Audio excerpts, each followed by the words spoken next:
De petits et grands, enfin moyens et grands on dira. Merci d'être venu si tôt ce matin pour cette rencontre avec Nathalie Legendre. Nous allons discuter à bâton rompu avec cet auteur de talent que vous connaissez certainement. Ou pas. Et si dans ce cas je vous invite à découvrir ses ouvrages très rapidement, vous aurez des univers complets à explorer. Donc bonjour Nathalie Legendre. Bonjour Gilles. On va discuter pendant 1 heure en fait de tes travaux d'écriture, de tes travaux presque idéologiques. Il y a une dizaine d'années que Nathalie Legendre apparaît dans le paysage de la science-fiction et de la littérature jeunesse en France, avec des livres, j'imagine qu'elle écrit depuis... au moins votre âge. Non, même encore plus petite que ça. Encore plus petite. Ouais. Et ce qui frappe à la lecture de cet auteur, c'est surtout que c'est une romancière qui aborde les sujets, des sujets graves de société, des sujets graves concernant l'humanité, la place de l'homme dans la société, la place de l'être humain en général, parce que c'est l'homme avec un grand H. Et ce sont des sujets qui sont assez peu abordés finalement dans la littérature jeunesse.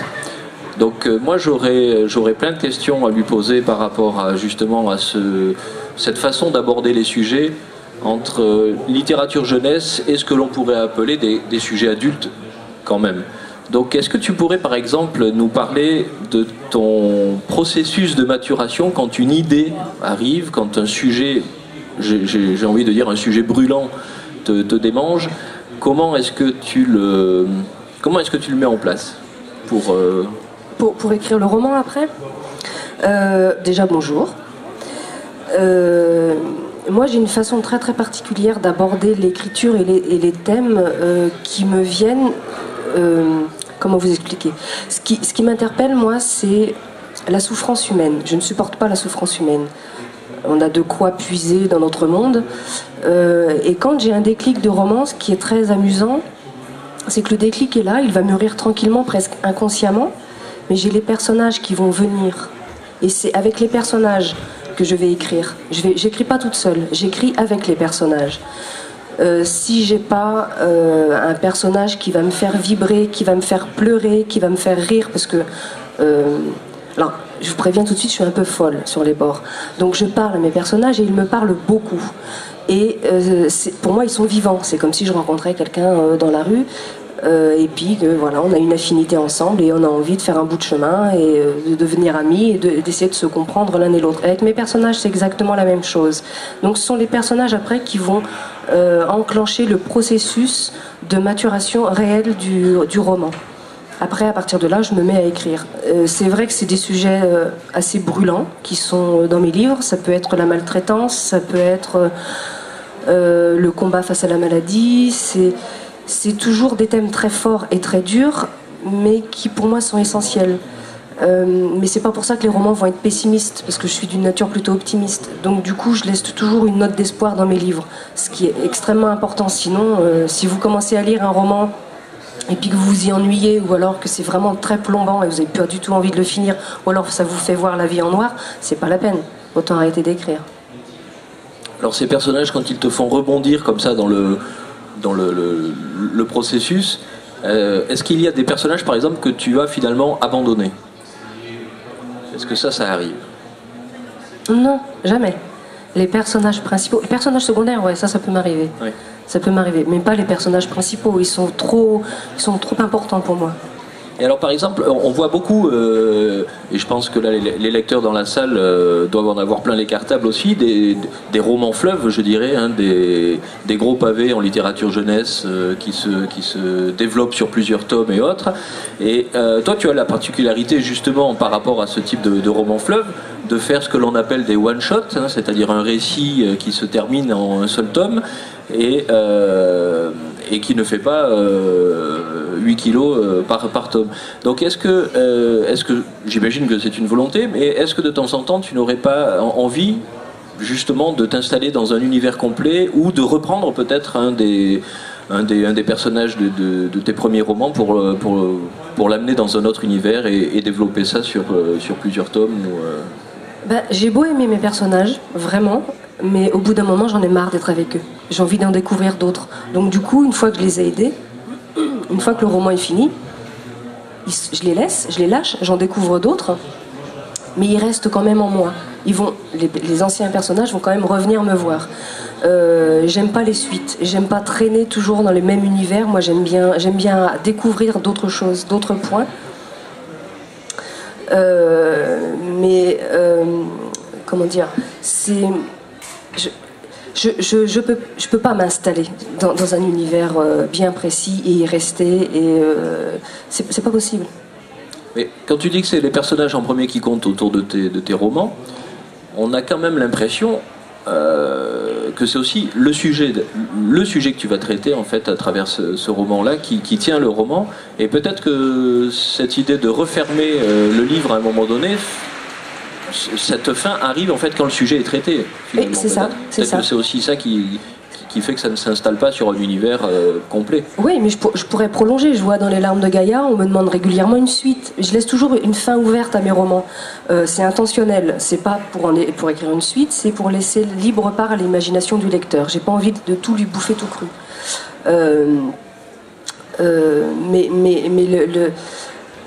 Comment je suis. C'est vrai que même si je suis tellement installée avec ces personnages-là.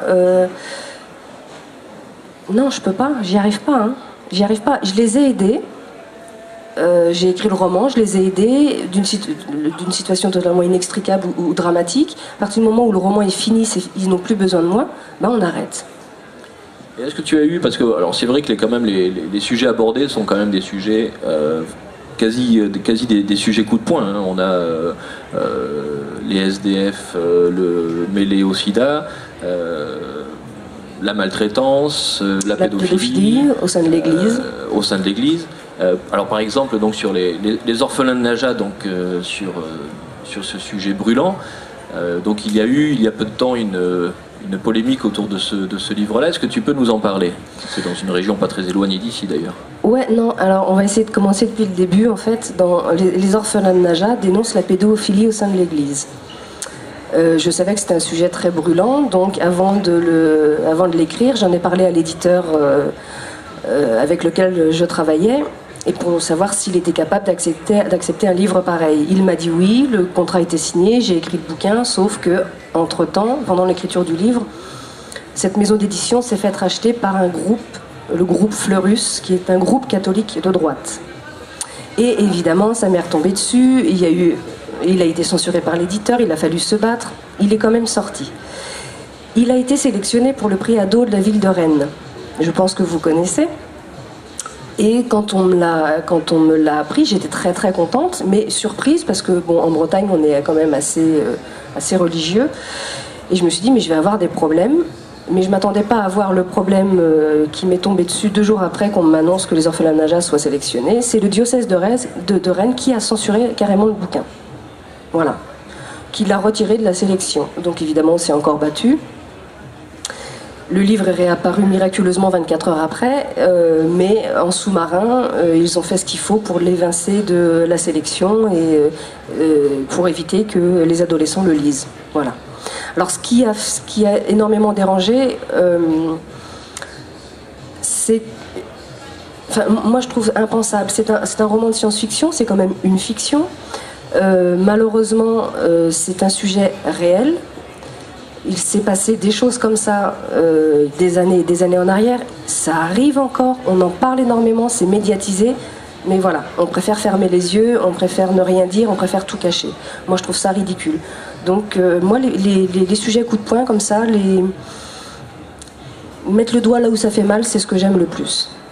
Au cours de cette polémique, j'imagine que tu as eu des retours de lecteurs qui t'ont exprimé leur soutien. Et dans le courant de tes rencontres avec ton public, j'imagine que les réactions sont aussi fortes que les sujets abordés, peut-être. Ah, c'est extrêmement fort, ouais, c'est très très fort.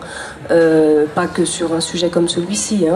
Je vais prendre par exemple dans Les Larmes de Gaïa, celui-ci. Je vais prendre dans Les larmes de Gaïa, qui dénonce la maltraitance sous toutes ses formes. Quand je fais des interventions, enfin des rencontres scolaires, quand je vais dans les établissements, je sens qu'il y a un, comment vous expliquer, il y a un frein au départ. Quand je commence à intervenir, je sens qu'il y a des questions qui sont là et les adolescents n'osent pas me les poser. Et quand enfin ils arrivent à me dire, mais souvent c'est déguisé, quand ils arrivent à me dire, mais est-ce qu'il y a une part de vécu dans vos romans? Et là je sens que ça commence à se lâcher, et quand je leur dis oui, oui, il y a toujours une part de vécu dans mes romans, malheureusement c'est comme ça, mais la vie est belle, je leur montre qu'on peut s'en sortir. Et là, le frein n'est plus là, n'existe plus, on se lâche totalement. Et j'ai des retours, mais incroyables. On vient me voir après les rencontres, me disant, mais merci. Merci, parce que grâce à vous, je sais que d'une, je ne suis pas seule au monde. Ça m'a permis de lire, ça m'a permis de réfléchir, ça m'a permis de découvrir énormément de choses. Ce qui a été créé est magique. Il y a un lien qui est extraordinaire. Les sujets abordés sont des sujets adultes, on est d'accord. Ouais. Ton public et ton univers s'adressent à la littérature jeunesse. Or, pour avoir lu nombre de tes livres,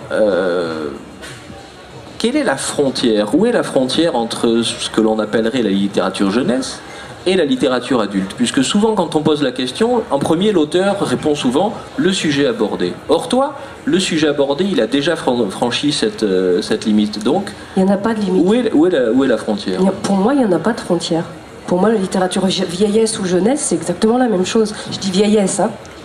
Je fais exprès, parce que nous, on est considéré, en tant qu'auteur jeunesse, on est considéré comme de la sous-littérature. Donc, pour moi, il n'y a pas de frontière. Un livre, c'est un livre. Il y a une histoire. C'est ce qui est important, que ce soit pour adultes ou pour la jeunesse. Maintenant, oui, là où la différence pour moi qu'il y a, c'est que moi, j'ai envie de toucher un public d'adolescents pour les sensibiliser. Alors, il n'y a pas que des problèmes humains, il y a des problèmes de société, il y a des problèmes écologiques. C'est vraiment pour les sensibiliser. Excusez-moi, hein, les adultes, mais je pense que j'ai plus besoin de vous sensibiliser, quoi. Je pense pas, hein. Oui, c'est un public perdu. Non, quand même pas à 100%, parce que sinon, ça devient dramatique. Et est-ce que, alors, dans tes projets, en termes d'écriture, justement, est-ce que une publication adulte serait envisageable? Alors, tu m'aurais posé la question il y a une semaine, je t'aurais dit non. Sauf que un scoop. Ouais. Je suis en train d'écrire un roman et donc j'en suis rendue aux 3/4 et je me suis aperçue en l'écrivant qu'il est plus destiné aux adultes qu'aux adolescents. J'ai vraiment très très peur que mon public adolescent s'y ennuie. Voilà. Alors j'en dirai pas plus, parce que je suis très superstitieuse. Donc peut-être qu'il sortira en adulte, peut-être qu'il sortira en jeunesse, je sais pas. Mais il est vrai que voilà, à mon avis c'est plus une réflexion pour les adultes que pour la jeunesse. Ah, ça pique la curiosité, bah parce oui, qu'en fonction de tes sujets, je pense par exemple à Brune et Jules, qui est un texte quand même que moi je considère vraiment un texte adulte, dans les situations, dans le déroulé de l'histoire et dans la façon dans ton écriture même. Donc là c'est intriguant ce que tu dis. Oui, et ça m'intrigue aussi, parce que j'ai pas l'habitude d'écrire des romans qui peut-être vont être prédestinés aux adultes, et pourtant j'en ai pas envie. J'en ai pas envie du tout. Mais voilà, c'est venu comme ça. Alors des fois, on fait des choses... C'est venu comme ça. Alors parle-nous un petit peu de ce processus-là, justement. On sait que tu es... je dirais attiré et baigné par la culture amérindienne, par exemple. Ouais. Donc, est-ce que tu peux nous parler un petit peu de ta cuisine interne là, pour tes lecteurs et lectrices, là, nous raconter un petit peu comment se passe la journée quand tu es à l'écriture? Alors, par exemple, est-ce que tu écris à l'ordinateur directement? Est-ce que tu prends des notes? Est-ce que tu te balades avec des carnets? Est-ce que tu écoutes de la musique à fond? Est-ce que voilà quoi, tout ça? Ouais, et ben en fait... J'ai deux façons d'écrire. J'ai deux phases dans l'écriture. J'ai une première phase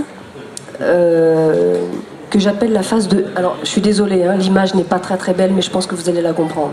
J'appelle la phase de vomi. Je vomis, tout simplement. Pourquoi je vomis? Parce que quand... Je vais y aller à fond, hein, excusez-moi. Quand on a envie de vomir, on a mal au ventre, on a mal aux tripes. Il faut que ça sorte. On n'arrive pas à se retenir. Non seulement il faut que ça sorte, mais on ne se soucie absolument pas de savoir dans quel état ça va sortir, mais savoir dans quel état va se retrouver la cuvette. Vous êtes d'accord avec moi? Quand j'écris ma première version, c'est ça. Je vomis, je jette tout sur papier. J'ai énormément d'émotions, il faut qu'elles sortent. Par contre, je me contrefiche du français. Mais totalement. Les fautes d'orthographe, les répétitions, les phrases torturées, je m'en balance. Pourquoi? Quand vous êtes en train de vomir, est-ce que vous arrivez à un moment de temps à vous retenir en vous disant « Ah, c'est pas très joli comme j'ai vomi là, il va falloir que je vomisse différemment ». Non, on n'y arrive pas. Moi, j'y arrive pas. Si vous y arrivez, chapeau. Mais moi, j'y arrive pas. Et donc, ma première version d'écriture, c'est ça. Il faut que je jette toutes mes émotions sur papier. Et si je commence à me dire « Attends là, t'as fait une faute, cette phrase, elle veut rien dire, t'as répété ce mot 10 fois, il faut que tu trouves un synonyme », ça me coupe mon envie de vomir. Par contre, une fois qu'on a bien vomi, il faut tirer la chasse d'eau. Il faut nettoyer. Et là, je m'amuse à tout nettoyer, mais je m'amuse comme une petite folle. C'est un vrai régal pour moi. Donc la phase de vomi, je vais vomir 7 à 8 heures par jour, minimum, ou par nuit, parce que je travaille beaucoup la nuit. J'adore écrire la nuit. Je peux vomir aussi bien sur mon ordinateur que sur des carnets. Je vous ai pas rapporté là, le carnet sur lequel je travaille en ce moment. J'écris essentiellement au crayon à papier. Là, le dernier roman que je suis en train d'écrire, il est essentiellement à la main. J'ai écrit 17 chapitres à la main. Voilà, c'est chacun son truc. Après, je recopie, et à partir du moment où je recopie, je retravaille. Quand tu arrives à relire ton vomi. Ah oui, sans problème. Ouais, sans problème. Quand je suis en phase de vomi, il faut que je mange. Il me faut du carburant. Alors, j'ai un très très grand bureau sur lequel est étalé tout mon bazar. J'ai plein de feuilles volantes partout, enfin, c'est avec des bonbons, des chips, des gâteaux. En musique, principalement en musique. Alors, pas n'importe quel style. Plus ou moins n'importe quel style de musique, mais après, tout dépend de l'ambiance que je vais avoir dans mon roman. Et parfois, je vais trouver une musique qui va m'interpeller, qui va me titiller, que je vais me passer en boucle pendant que j'écris un chapitre. Ça me garde dans l'ambiance. Je peux écrire aussi bien à mon bureau, que vautrer dans le canapé, que dans mon lit, qu'à l'extérieur, n'importe où. Il n'y a aucun problème. On peut venir m'embêter, mais bon, faut pas trop insister non plus. Par contre, quand je suis en phase de retravail, de nettoyage, là c'est le silence total, c'est minimum 12 à 15 heures par jour ou par nuit. Là, je ne mange plus du tout. J'oublie même de mes repas. Et là, j'y vais à fond. Faut pas venir m'embêter. Du tout. On sent cette urgence dans le livre. Je reviens à ce qu'on disait au début, à savoir sur le sujet d'actualité, en fait. On a l'impression que le sujet que tu vas traiter, enfin, pas forcément d'actualité, mais en tous les cas, le sujet que tu vas traiter, il faut qu'il soit mis en place rapidement, il faut qu'il soit même dans le temps. Il y a une urgence, effectivement. Il y a une urgence. L'urgence, elle est que les émotions que je ressens en moi, ou que je ressens avec les personnages que je vais mettre en scène, il faut qu'elles sortent. Je ne peux pas les garder en moi, c'est pas possible. C'est extrêmement douloureux. Donc pour moi, oui, il y a une réelle urgence. Parce que sinon, j'ai trop peur qu'en fait les émotions s'étiolent et que j'arrive plus à écrire. Alors j'imagine que les premiers romans, par exemple, sont sortis d'une émotion. Je dirais que tu as porté longtemps, puisque c'est souvent comme ça quand on écrit depuis toujours. Les premiers romans sortis sont ceux que l'on a portés souvent le plus longtemps. Mais ensuite, cette émotion, justement, donc admettons, j'imagine peut-être que tu la pêches à la ligne dans ce que tu entends, dans ce que tu vis, dans ton environnement, malheureusement dans les actualités, dans les choses comme ça. Et c'est quelque chose que tu vas retourner autour pendant longtemps, ou est-ce que c'est vraiment même à partir de là, l'urgence de se poser, de vomir, comme tu dis? Non, là, il n'y a pas d'urgence. À partir du moment où c'est là, où c'est à l'intérieur, il faut que ça mûrisse. Et quasiment inconsciemment. Tu gardes cette émotion? Ouais, il faut qu'elle enfle, en fait. Et à partir du moment où elle est bien là, énorme, comme un ballon de baudruche prêt à éclater, là, c'est bon. Là, et c'est là que l'urgence arrive. Il faut que je jette, il faut que je vomisse. Alors, moi je me dis qu'un écrivain, peut-être, il peut rebondir sur des tas de sujets, sur des tas d'émotions, justement. Comme tu dis, c'est vrai que j'imagine qu'il y a des périodes plus ou moins calmes et des périodes plus ou moins agitées. Alors en ce moment, par exemple, est-ce que tu as des sujets qui t'agitent? Bon, on peut faire un blind test, par exemple, au hasard. Les expériences pour l'exploration martienne? Non. Pas plus que ça. Non, ça m'intéresse pas ça. Les primaires socialistes? Non, ça m'intéresse pas encore moins. DSK? Encore moins. Ah non, non, non, ah non. Non, non, moi ce qui m'intéresse, comme je vous ai dit, j'aime pas la souffrance humaine. Et ce qui m'intéresse, c'est ça. C'est l'humain. Et pour moi, c'est le but de l'anticipation. C'est de s'intéresser principalement aux rapports humains et aux certains faits de société, que ce soit présent ou passé, qu'on balance dans le futur pour essayer de deviner ce que va devenir notre monde. Ça m'intéresse. Là, c'est pas compliqué. Il y a un sujet qui m'interpelle depuis un certain nombre d'années maintenant. J'ai écrit un roman il y a une dizaine d'années que j'ai laissé dans mes tiroirs et que j'ai envie de retravailler, qui parle de jeunes personnes, je vais dire grossièrement handicapées, soit malentendantes, soit tétraplégiques, soit malvoyantes, voilà. Ça, c'est un sujet qui m'interpelle, mais dans le futur, essayer de voir si on ne peut pas réussir à faire quelque chose. Si médicalement, avec par exemple la réalité virtuelle, on ne pourrait pas vraiment essayer soit de comprendre ces personnes-là pour savoir comment elles vivent, ou les aider à essayer d'avoir accès à quelque chose qui n'est pas possible en l'état actuel des choses. Voilà, des trucs comme ça. Par exemple, là, un roman qui n'est pas sur la table, mais 49 302 autour de l'affaire Cessneck et donc de cette injustice. C'est un des seuls romans, je dirais, que l'on peut identifier sur une personne précise dans ta création. Comment c'est venu en fait? Tu peux nous en parler un petit peu de ce roman? 49 000. Les rapports avec la famille peut-être. En fait, 49 302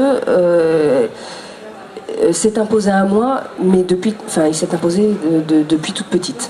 J'ai entendu parler de ce sujet d'actualité. Je ne sais pas si vous connaissez cette affaire-là de Guillaume Cessneck. C'est un Breton qui, en 1923, a été accusé d'avoir assassiné son meilleur ami, qui a été envoyé au bagne, qui est resté plus de 20 ans, qui a fait plusieurs tentatives d'évasion.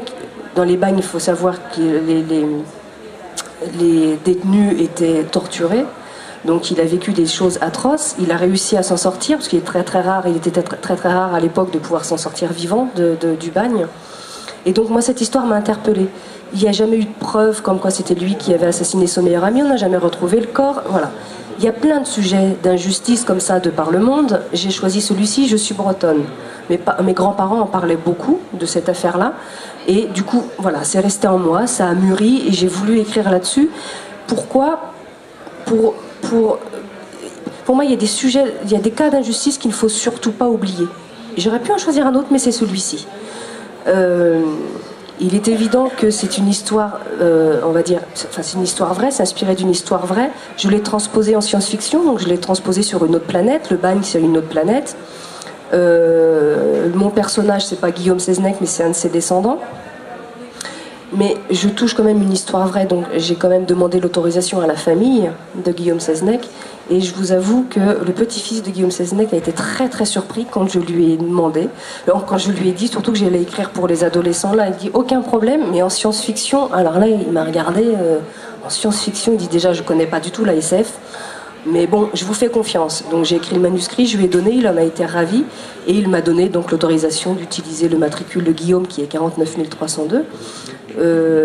D'utiliser leur nom de famille, d'utiliser plein de petits éléments. Il m'a fait aussi cadeau d'énormément d'éléments et heureusement qu'il était là pour enrichir le bouquin, parce que sinon je pense que j'aurais été un peu perdue. Mais c'est très intéressant de traiter d'une histoire vraie. Et par exemple, l'univers amérindien, on y revient. Est-ce que ça c'est aussi un sujet que tu as envie de traiter, de retraiter parce que... Le souci c'est quand j'ai fait un truc, j'aime pas trop revenir dessus. D'accord. Mais c'est vrai que donc j'ai écrit Mosa Woza.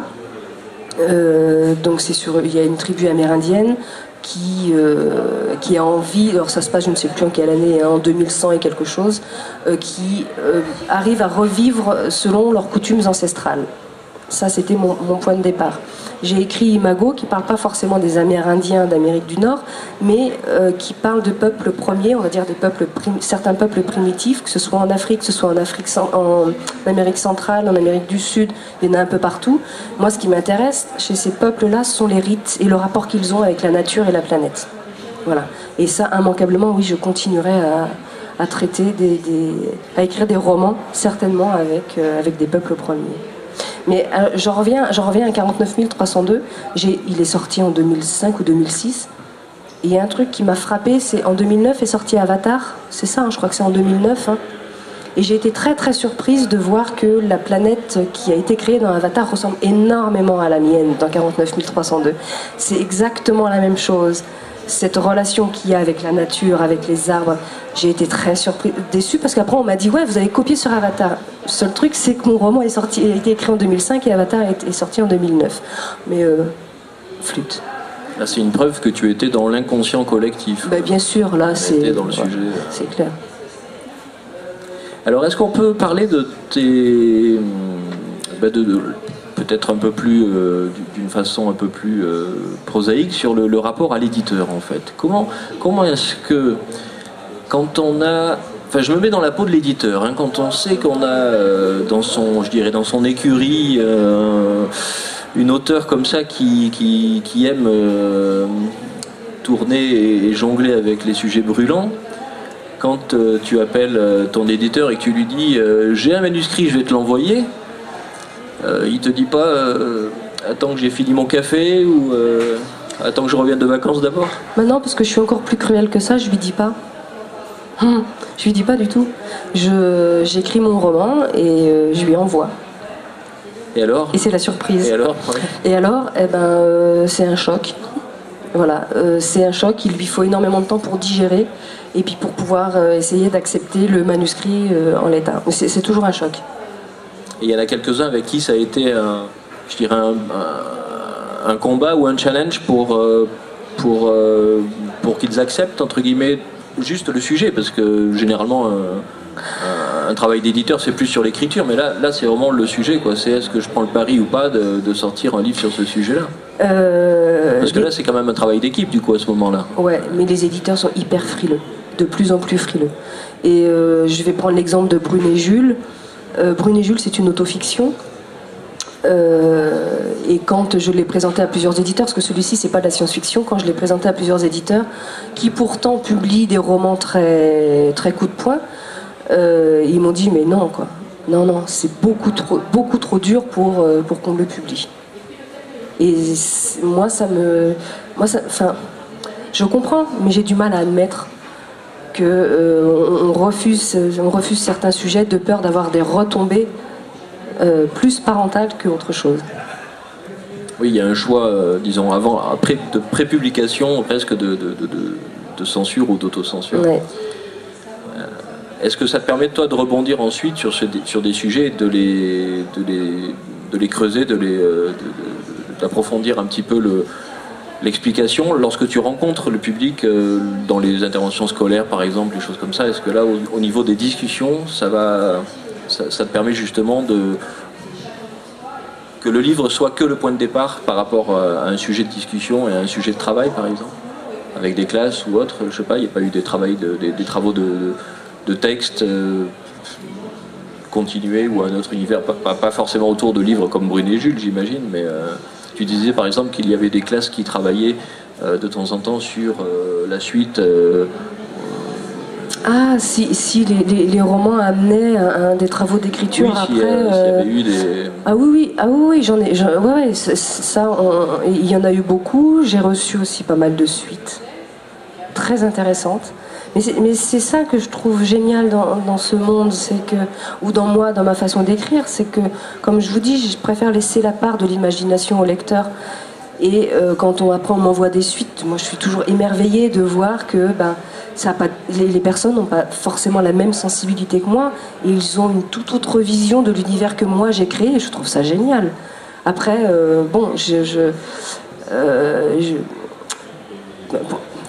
Pour moi, c'est précieux. Ce sont des petits trésors qui sont dans une petite malle, voilà, que j'ouvre occasionnellement pour replonger dedans et me dire ouais, ben, j'ai raison de continuer à écrire. Alors quand on écrit tout le temps et quand on publie régulièrement, on a forcément une actualité. Est-ce que tu peux nous en parler? Donc moi je vois 2 petits livres, petits par leur format, mais certainement donc très intenses par leur contenu. Malheureusement, oui. Donc chez Minici Rose, en fait, Vivre et Libre. Alors ouais. On a envie de donner les 2 titres en même temps dans la même phrase presque, mais est-ce que tu peux nous en parler? Oui, en fait, c'est la première fois que j'écrivais pour des primaires. C'est une petite... Non, je vais les tenir. C'est une petite collection qui s'est montée, qui fait partie de cette maison d'édition-là, qui publie les Soons. Ça, ce sont les petits mini-Soons. C'est pour initier les primaires à la science-fiction et les amener petit à petit à lire des romans de science-fiction. Et quand on m'a demandé d'écrire pour cette collection-là, j'étais bien embêtée parce que j'ai pas l'habitude d'écrire pour les primaires. Et sachant que j'aborde des sujets toujours très très difficiles, mais bon, je me suis dit ok, on y va, on va essayer de le faire. Je l'ai fait, donc j'ai eu ces 2-là sont sortis cette année. Ça a commencé par Libre qui est sorti en janvier. Et Libre est parti d'un essai que j'ai lu qui s'appelle Ébène. Me demandez pas le nom de l'auteur, je l'ai totalement zappé parce qu'en plus il a un nom assez compliqué à retenir, mais qui parle de tous ces voyages qu'il a fait en Afrique noire pendant 30 ou 40 ans. Et dans ce roman-là, je dénonce le colonialisme et l'esclavagisme, mais j'ai pas voulu le dénoncer comme je le faisais avec les gros romans. Je n'ai pas voulu le dénoncer en coup de poing, j'ai voulu le dénoncer juste à ce que ce soit amené comme ça en filigrane. Donc du coup, quand on commence à lire ce petit roman, on a l'impression que tout va bien, parce que c'est sur une autre planète, ce sont les terriens qui vont coloniser une autre planète. On a l'impression que tout va bien, que mon héroïne qui va dans une famille terrienne pour s'occuper du potager, elle est contente, elle est heureuse, il y a l'eau courante, elle voit des légumes, elle voit des choses qu'elle n'avait jamais vues, et elle se rend compte petit à petit qu'il y a quand même des trucs qui clochent. Je vous en dirai pas plus. Et puis Vivre. Alors Vivre, par contre, il a été beaucoup plus difficile à écrire. C'est le travail de deuil d'un petit garçon qui a une dizaine d'années, et sa sœur jumelle est décédée, et il a du mal à se remettre de ce décès. Et il a toujours ce lien très très fort avec elle, mais c'est un lien épistolaire. Évidemment, il n'y a pas de réponse, hein, puisqu'elle est décédée, mais lui, il a besoin de ça pour garder le contact avec sa sœur, et du coup, il ne voit plus ce qui se passe autour de lui, et il est sur une autre planète également avec ses parents. Et il va rencontrer un extraterrestre qui va le faire totalement évoluer, lui faire changer son état d'esprit, le faire s'ouvrir à la vie, et tout en acceptant le décès de sa petite sœur. Et je l'ai écrit sans problème, je savais que c'était un sujet quand même très très fort. Je l'ai laissé de côté, il est paru, je ne l'ai pas relu, donc il est paru, je l'ai donné il y a 1 an à l'éditeur, et il est paru en septembre là. Et je l'ai lu il y a 3 semaines, je l'ai lu dans une classe, et je ne l'avais pas relu depuis, et quand je l'ai relu, à voix haute, je me suis dit, mais bon sang, mais c'est pour les primaires, mais c'est... Et je me suis dit, mais c'est trop dur, et j'en ai parlé après autour de moi, et certaines personnes l'ont lu, m'ont dit, non, c'est pas dur, le sujet n'est pas dur, c'est poignant, tout simplement, c'est tout simplement poignant, il y a des émotions, c'est très triste, même s'il y a énormément d'espoir derrière. Mais je me rends compte que j'ai vraiment du mal à écrire quelque chose de très très léger. J'ai envie de le faire, je vous assure. On m'a posé la question il n'y a pas très longtemps, on m'a dit, on vous met au défi d'écrire un roman drôle, ou de l'anticipation totalement optimiste. C'est pas possible. L'anticipation optimiste, c'est pas possible. Mais un roman drôle, ouais, j'y ai pensé. Là, tu as dit le gendre dans la peau du nouveau Terry Pratchett, c'est ça? Oula, bah pourquoi pas. Avec l'humour un peu décalé des Robin des Bois, je sais pas si vous connaissez, vous voyez un peu, voilà. Alors, dans l'actualité, il y a aussi Imago. Oui. Est-ce que tu peux nous en parler? Alors Imago est particulier. Imago j'ai commencé à l'écrire en 2007. Habituellement, je mets 3 mois pour écrire un roman. Allez, on va dire 6 mois, pour être en comptant les corrections. Ce roman je l'ai commencé à l'écrire en 2007. C'était un projet avec un autre auteur. Le projet qu'on avait, c'était d'écrire chacun... On peut citer l'autre auteur. Ouais, je vais le dire, t'inquiète pas. Le projet qu'on avait, c'était écrire chacun un roman avec notre propre univers et nos propres personnages, mais que durant 4-5 chapitres, nos personnages se rencontraient. On trouvait ça très intéressant. L'auteur en question, c'est Pierre Bottero. Donc on a écrit nos bouquins. Bon, voilà. Pierre Bottero est décédé entre-temps. Évidemment, voilà, c'est toujours un choc, la disparition d'une personne qu'on aime beaucoup. Donc le roman, qui normalement avait été écrit entre guillemets en fantasy, parce que moi c'est pas mon domaine de prédilection, mais bon, je m'y suis collée parce que je trouvais ça intéressant. Donc il a été écrit en fantasy. Quand Pierre est décédé, j'ai laissé le roman de côté, impossible de le récupérer. Je pouvais pas, émotionnellement je pouvais pas. J'ai attendu entre 6 mois et 1 an. Et là, au bout de 6 mois, on va dire 1 an, au bout d'1 an, je me suis dit, mais je peux pas laisser un roman comme ça dans mes tiroirs, il faut que je le sorte, au moins en hommage à Pierre. Le problème, c'est que comme la fantaisie, c'est pas mon domaine de prédilection, je me suis dit, je vais le réécrire et le transposer en science-fiction. Et un travail de réécriture sur un roman qui est déjà construit, qui est déjà dans un genre littéraire bien spécifique, c'est très très difficile de le récupérer. D'autant que bon, la mort de Pierre rôdait derrière moi, c'est comme si j'avais son fantôme. Et je l'ai transposé en SF, mais juste en filigrane. Donc du coup, ce roman est particulier, parce que quand vous commencez à le lire, vous avez vraiment l'impression de lire de la fantaisie. Et vous comprenez à partir du 3/4 du bouquin que les bestioles qui sont étranges, qu'on va rencontrer, qui sont télépathes, ou qui sont, voilà, qu'on n'a pas l'habitude de rencontrer sur Terre, on apprend vers la fin du roman. Mais je vous dis pas plus que ça, en fait. Si, il y a des manipulations génétiques, et voilà. Donc là, il y a un petit côté SF, j'ai réussi à le transposer comme ça. Mais la vache, ça a été extrêmement difficile. Et une fois que j'ai mis le point final et que l'éditeur a été OK pour le publier, j'ai fait oh, la vache. Et du coup, il y a encore des parties communes avec ce que tu avais fait dans la première écriture ou même plus du tout. En fait, il a fallu revomir, comme tu disais. Ouais, il a fallu revomir. Mais pas sur le fond. Le fond, je l'ai gardé. Il y a quand même des passages qui restent similaires, mais qui ne sont pas... Enfin, qui restent similaires. En même temps, j'ai pas relu les âmes croisées, donc je peux pas exactement savoir, mais moi je sais qu'il y a certaines choses que j'ai laissées. Mais pas, qui vont pas être directement liées justement au roman de Pierre. Elles sont là parce que ça portera pas préjudice. Oui, bien sûr. Et alors, aujourd'hui, donc, tu travailles avec Syros Product Édition pour... c'est ton éditeur... C'était. Principal. Alors, c'était ton éditeur principal. Alors, donc, là, entre deux, tu peux nous parler de cette actualité éditoriale, donc, de... Eh ben, en fait, j'ai pas de maison d'édition attitrée. J'écris de la science-fiction. Il y a très peu de maisons de science-fiction, de maisons d'édition de science-fiction pour les adolescents et encore pire pour les primaires. C'est Syros. Alors, par exemple, pour les jeunes lecteurs, donc tu peux nous expliquer comment tu conçois quand tu vas, donc tu es dans ton manuscrit, tu es en train de vomir et recorriger tout ça, et comment est-ce que tu penses à l'édition une fois que tu as écrit le mot fin, ou est-ce que c'est dans tout le processus des discussions, des rencontres, voire envoyer des manuscrits simplement, enfin comment quand ce sont des romans de science-fiction, je sais très bien que j'ai écrit un roman de science-fiction, je vais le proposer directement à Syros. Qu'il le veuille ou qu'il me l'ait demandé ou pas demandé, normalement il ne demande pas, je l'envoie directement à Syros. Maintenant, si c'est un autre roman, par exemple de la littérature blanche comme Brune et Jules, littérature blanche, il n'y a pas de genre littéraire précis. Là, j'ai écrit mon roman et puis je l'envoie. J'ai certaines maisons d'édition en tête et je l'envoie et on voit si les réponses sont positives ou négatives. C'est pas parce qu'on a déjà publié que on est tranquille et que les manuscrits sont pris. Bien au contraire. Malheureusement, ça se passe pas comme ça. Et à chaque fois, c'est un pari qu'il faut tenir. Exactement. Donc là, j'en ai un qui est en correction pour une autre maison d'édition avec laquelle j'ai jamais travaillé parce qu'ils montent une nouvelle collection qui s'appelle Émotion. Là c'était une commande, effectivement, donc là aucun souci.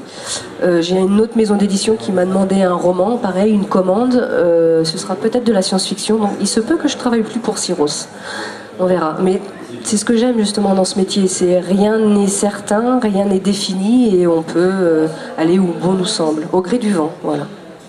Au gré du vent, au gré des sujets d'actualité. Oui, aussi, ouais. Enfin des sujets d'émotion. Ouais. Alors, est-ce que par exemple, dans tes attirances avec les cultures amérindiennes, pour parler de métempsycose et d'animaux, par exemple, ton animal totem, ce serait quoi, par exemple? Mon animal totem, ce serait quoi? Ah, c'est une bonne question, ça. Je suis fanat des rapaces, j'adore les loups, mais non, ce sera ni l'un ni l'autre. Je me demande si ce serait pas la tortue de mer. La tortue de mer? Ouais. Je sais pas pourquoi, je me suis prise d'affection pour les tortues de mer. Alors, déjà, ça vit très vieux. C'est cool, je trouve. Ça voyage beaucoup et c'est hyper fidèle. Je pense qu'il y en a dans l'assistance qui vont te dessiner en Sami la nouvelle ouais, pourquoi pas. tortue. Mais moi, dans une tribu amérindienne, je serais plus chamane qu'autre chose. Je suis une vraie sorcière. Bah, il faut pour agencer, on agence les mots, on agence les... Non, le pire, c'est que c'est que je soigne ma famille avec des plantes et les pauvres, ils sont un peu dégoûtés parce que c'est pas forcément un goût terrible. Et je m'amuse. En fait, je fais des expériences sur les proches.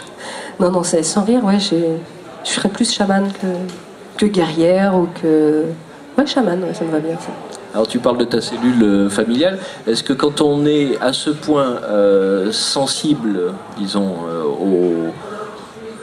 je dirais oui, aux actualités brûlantes, aux sujets comme ça qui peuvent vraiment brasser, est-ce qu'on arrive à créer soi-même sa bulle protectrice, son état, disons, de quiétude pour pouvoir écrire dans le silence ou pour pouvoir être à un moment donné, il faut bien que tu te coupes de ce monde-là pour travailler sur l'émotion que tu as en toi pour la sortir dans le livre. Ouais. Comment c'est pas compliqué. Enfin, c'est pas compliqué. Si, ça a été compliqué. Là, maintenant, ça ne l'est plus parce que j'ai réussi à trouver un équilibre.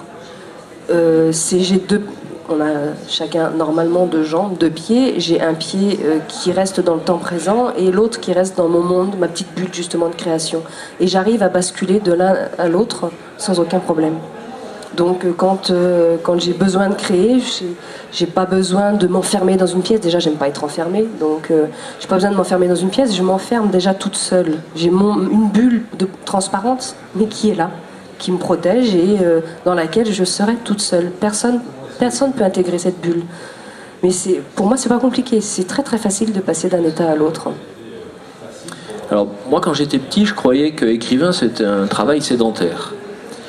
Et après, je me suis rendu compte qu'en fait, les écrivains, ils passaient énormément de temps dans le courant de l'année sur les routes, dans les trains, pour aller à la rencontre du public, que ce soit par le biais de festivals, de salons et des rencontres scolaires que vous connaissez tous certainement ici. Donc dans ce cas-là, comment est-ce que tu arrives à te protéger et à transporter ta bulle? Alors là, on passe de la tortue de mer à l'escargot avec sa bulle sur le dos. Mais comment est-ce que tu arrives, par exemple, si tu as 2 mois de déplacement presque... Ouais, comme là, ouais. Sans discontinuer, comment est-ce que tu arrives à garder ça? J'y arrive pas, par contre. Non, ça j'y arrive pas. J'essaye, hein, mais c'est pas possible. Je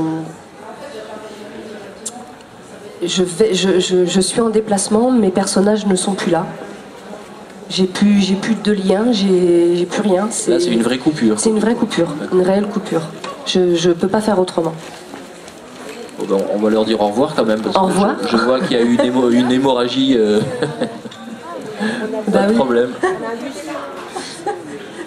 Au revoir, bonne journée. Bonne continuation. Vous avez peut-être des questions avant qu'on... Je sais pas s'il y a un micro, non. Non, pas de micro dans la... Est-ce que vous avez des questions ou pas? Oui. Un micro, monsieur arrive. Ah, super, il y a un micro qui arrive. Merci. Là, le monsieur. Ici. Non, là. Merci derrière moi. Bonjour. Bonjour. J'ai entendu que vous alliez écrire éventuellement un bouquin pour les vieux. La vieillesse. Vous avez également écrit des livres pour les primaires. Où est la différence d'écriture entre ces différents genres de livres? Enfin, je ne sais pas si c'est des différents genres, mais... En fait, il n'y en a pas de différence. Enfin, pour moi, il n'y en a pas. La seule différence qu'il puisse avoir, c'est quand on écrit un roman, soi-disant pour la jeunesse, on s'arrange pour que ça aille le plus vite possible, pour pas ennuyer le lecteur du tout. Mais en adulte, je ferai exactement la même chose. Je peux pas changer mon style d'écriture. Je vous avoue que je lis de moins en moins des romans adultes, parce que j'arrive pas à trouver un roman qui du début jusqu'à la fin va me tenir en haleine et dans lequel je vais pas sauter 2, 3, 4 voire 10 chapitres qui vont m'ennuyer, parce que voilà, parfois c'est des tas d'explications, de descriptions qui m'ennuient. Moi, ce que je veux, c'est aller au cœur de l'essentiel. En jeunesse, c'est ce qu'on fait, mais je sais que le roman que j'ai écrit, qui apparemment on m'a dit est plus destiné pour les adultes que pour les jeunes, change pas. Ça change pas, c'est plus une réflexion qui je pense n'accrochera pas, peut-être pas, après je peux me tromper, mais peut-être pas le jeune lecteur. Habituellement, quand j'écris pour les adolescents, mes personnages principaux sont adolescents. La limite, on va dire, c'est même 18 ans, c'est vraiment... là, le roman justement que j'ai écrit, la femme que je traite, il y a 2 personnages, il y a une jeune fille de 15-16 ans et une femme de 40 ans. Cette femme de 40 ans et cette jeune fille, finalement, je vous le dis, mais je ne devrais pas, mais ce sont les mêmes. C'est exactement la même personne. Mais c'est pas du tout la même réflexion. On n'a pas la même réflexion ou la même approche de la vie qu'on ait 15 ou qu'on ait 40 ans. Donc du coup, c'est là où je me dis peut-être que ça coincerait pour les jeunes, et c'est ce qu'on m'a dit aussi. Donc, mais c'est tout, ce sera la seule chose, parce que mon écriture restera identique. Oui.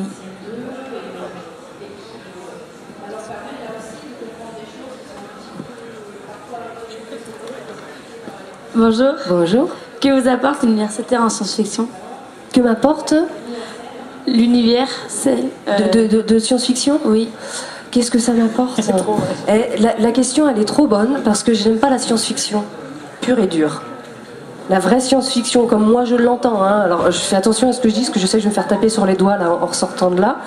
La science-fiction pure et dure, c'est trop scientifique et trop technologique pour moi. L'univers de science-fiction que je vais mettre dans mes romans, c'est juste du décor.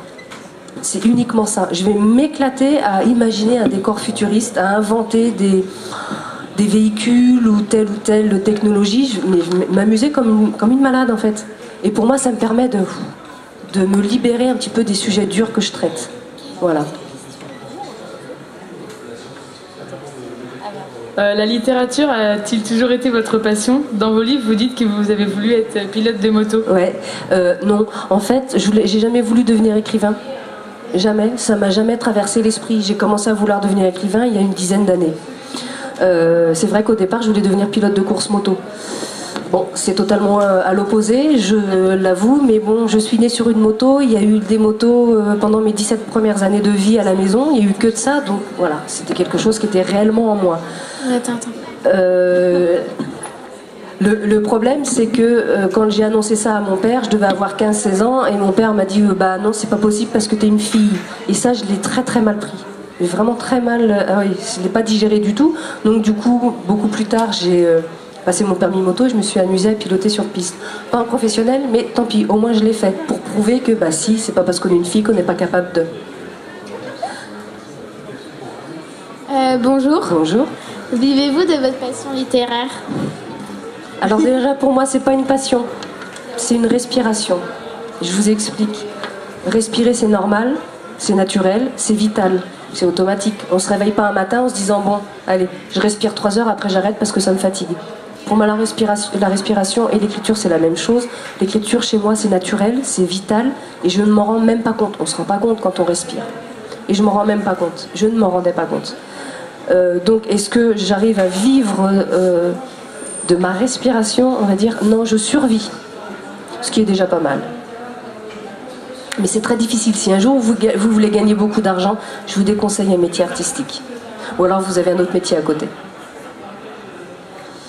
Pourquoi vos histoires tournent-elles toujours autour des Indiens?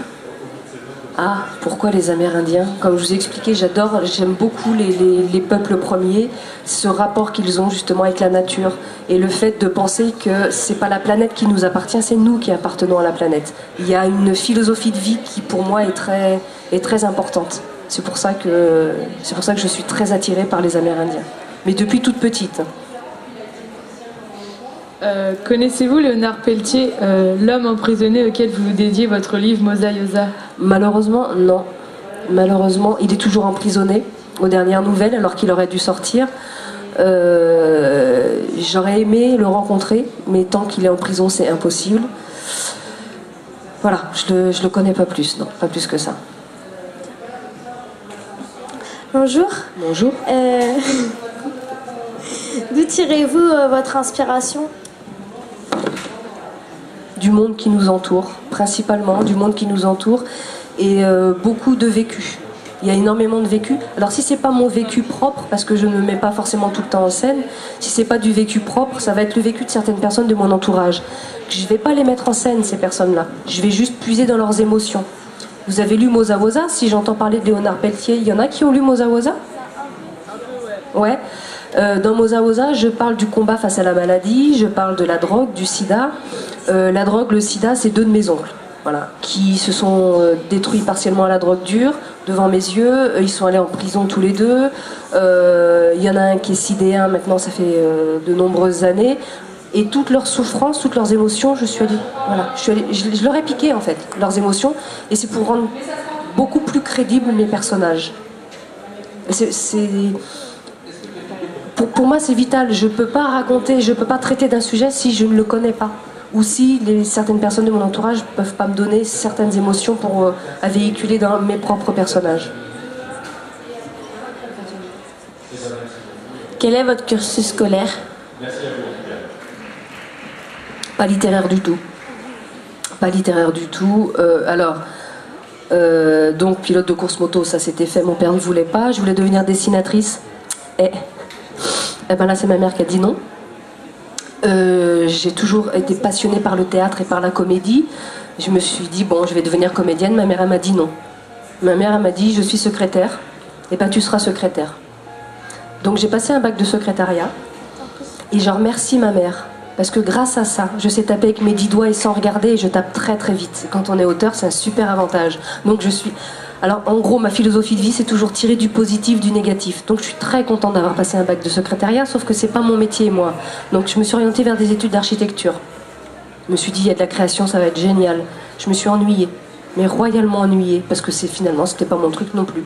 Donc j'ai tout arrêté, j'ai fait une formation de comédienne, je suis restée dans une troupe professionnelle pendant quelques temps, et après j'ai voulu me faire publier. Voilà, le parcours. Alors, moralité de la chose, c'est pas parce qu'on est sur un chemin qu'on peut pas dévier. Bonjour. Bonjour. Comment faites-vous pour faire connaître vos romans? Ils se font connaître tout seuls, je pense. Je pense qu'ils se font connaître tout seuls. Enfin, je fais rien de particulier. Je participe à beaucoup de salons, de festivals, je fais beaucoup de rencontres. Mais les rencontres, c'est pas moi qui vais les orchestrer. Ça va être les enseignants qui vont me passer un coup de fil et me dire voilà, on a envie de travailler sur tel ou tel de vos bouquins. Est-ce que vous pouvez venir en parler? Voilà, ça fonctionne comme ça. Mais c'est pas à moi de le faire. Déjà d'une, je suis pas commerciale et c'est pas. Enfin, j'y arriverai pas quoi. La première fois que vous avez écrit, comment vous avez connu des éditeurs? Ah, donc ça c'est pas la... Non, ouais. La première fois que j'ai voulu me faire publier. En fait, tout est parti d'un manuscrit que j'ai envoyé par la poste, parce que je vivais à l'étranger à cette époque. Et le manuscrit que j'ai envoyé s'est perdu, soi-disant. Et donc au bout d'un an, j'attendais toujours la réponse, je ne savais pas où était passé ce fichu manuscrit et je pensais qu'il était toujours en lecture. Et quand le directeur de la collection à qui j'avais envoyé le manuscrit m'a dit non, moi je ne l'ai jamais reçu, je dis bon, bah, je vais le renvoyer, je vais vous le redonner. Et là, il l'a reçu, il l'a lu, au bout de 2 semaines, j'ai eu une réponse. Je suis désolée, je vais être un petit peu grossière, j'ai pas eu tant de chance que ça, mais quand même, la lettre qu'il m'a envoyée, il m'a dit... Je la résume, c'est pas très... c'est grossier, hein, c'est de la merde. En gros, c'est ça. Et effectivement, quand j'ai relu le manuscrit quelques temps plus tard, je me suis rendu compte... Ouais, j'ai eu honte de lui avoir envoyé un manuscrit pareil, parce que c'était catastrophique. Mais ce monsieur-là m'a... donc quand il m'a envoyé le courrier, donc je l'ai reçu... Bon bref, je sais plus, je le reçois le matin, et l'après-midi, il m'appelle en me disant bon, est-ce que tu as reçu le courrier? Je dis oui, je l'ai reçu. Parce que bon, tu te rends compte, ton intrigue elle tient pas debout, c'est pas cohérent. En plus, c'est même pas de la science-fiction. Je dis ouais, non, je pense que c'était pas la peine de m'appeler pour en plus m'assassiner. Le courrier, je l'avais compris. Non, non, je t'appelle pas pour ça. Je t'appelle en fait pour te dire que j'ai beaucoup aimé les émotions que tu fais passer à travers tes personnages et j'aimerais que tu écrives un roman pour moi. Et c'est parti comme ça. Donc on va dire dans mon malheur entre guillemets, j'ai eu beaucoup de chance. De quand date votre envie d'écrire? C'est pas comme ça que je formulerai la question. Comme j'ai toujours écrit, depuis que je sais tenir un stylo, j'écris des histoires. J'ai commencé à faire de petits manuscrits, j'étais adolescente. De plus gros manuscrits, j'ai commencé, je devais avoir une vingtaine d'années, mais j'avais jamais eu l'intention de me faire publier. Me faire publier, j'ai commencé, je devais avoir 29-30 ans. Comment s'écrit un roman? Comment s'écrit un roman? Oui. Comment s'écrit un roman? Avec les tripes. Pour moi, parce qu'on a tous une façon différente de créer. Pour moi, ça s'écrit avec les tripes, un roman.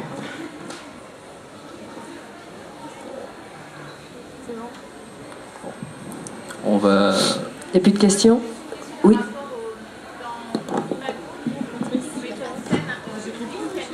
Oui. Ah, le cannibalisme, ça faisait un moment que je voulais en parler. En fait, il y a des sujets qui sont tabous dans beaucoup de sociétés. Chez nous, c'est très tabou quand même, hein, le cannibalisme. Sauf que là, c'est de l'endocannibalisme. Pour moi, c'est quand même différent. J'avais envie de le traiter. Et quand j'ai commencé à parler de ma tribu et que j'ai cherché les rites dans plusieurs coins, sur plusieurs coins de la planète, je me suis aperçue qu'il y avait quelques tribus qui étaient endocannibalistes. Et je me suis dit, yes, c'est bon. Enfin, je vais pouvoir en parler. Mais je sais que ça a choqué certaines personnes, les adolescents pas du tout. Moi, ce que j'essaie de montrer, c'est les différences qui puissent exister sur Terre, et que c'est pas parce que nous, on voit ça d'un œil, comment dire, dégoûté, que qu'il faut pas comprendre et admettre les coutumes d'autres peuples ou d'autres tribus. À propos de cannibalisme, on va laisser Nathalie aller se restaurer. Non, je mange personne. Donc je vous remercie d'avoir assisté à cette rencontre. Je remercie Nathalie Legendre de sa disponibilité, de son sourire et de son écriture. Merci. À bientôt. Merci beaucoup et bonne journée.